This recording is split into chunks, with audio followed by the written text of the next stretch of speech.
Welcome back to the Outward Expression. I'm your host, Roman. And today I wanted to check in with the audience and discuss a matter with you that's been on my mind quite a bit as of late. I don't know whether I've shared this with the audience or not, and I may have on some tangential path, but the subject that's been on my mind lately is uh, the subject of changing careers late in life. Um, I spent 30 years as a healthcare professional. I am a registered respiratory therapist licensed in the state of Illinois. And as you can imagine, that is uh, it was a very challenging profession. I worked in the field for over 30 years. And I'm happy to say that I worked in that field for 30 years without any blemishes on my record. Um, so I'm coming to you from a standpoint of someone who spent a long time doing something uh, in a profession that is not a lot of people know about respiratory therapists. I mean, nurses, everybody kind of knows what a nurse does, but a respiratory therapist has a different role in the healthcare setting.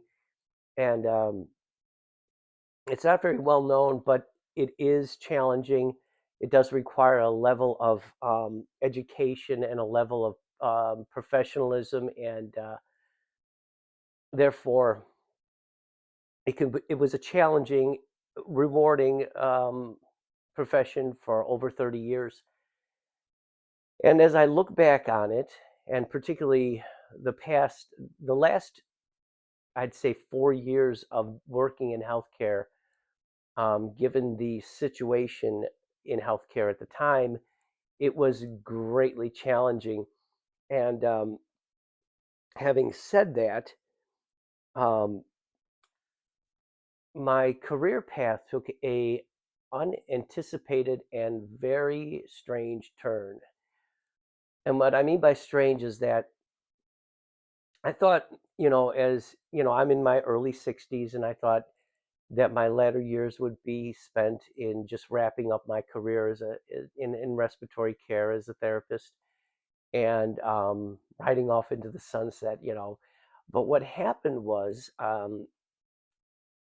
after um, the hiring frenzy cooled down in the state of Illinois, uh, and my contract at a hospital was canceled. I found myself in want of employment, which was very uncomfortable for me. I'd never been unemployed in all those my adult life, and I kind of always thought that respiratory would always have a place for me. And I found myself once again in a place where the opportunities were few and unattractive at a certain point. So I was unemployed for an amount of time that I was uncomfortable with. As I had mentioned earlier, I'd never been unemployed, and I felt kind of adrift, and therefore, I kind of went into a maybe I don't think I'd call it panic mode, but I was in a place where I felt insecure in terms of what I was bringing to the table, and um, what I'm trying to say here is when I did find an opportunity, it was not in respiratory care at all. As a matter of fact, I and getting back to the opportunities that were available in respiratory care were predominantly in pediatrics and on the night shift, and neither of which particularly appealed to me. I was never very interested in pediatrics or neonatology or the night shift. Those of you who've ever worked it, God bless you and thank you for filling that role. But it's not for me. I could not. Would not be effective on a night shift. So those up like what I'm setting the stage for here is that um, the opportunities that were before me in terms of employment in respiratory were virtually, they just didn't exist really for a period of time there. So I took an opportunity to work in a field which I have very little um, experience in and had, a marginal, I guess you'd call it, competency with regard to the field itself, and that is maintenance.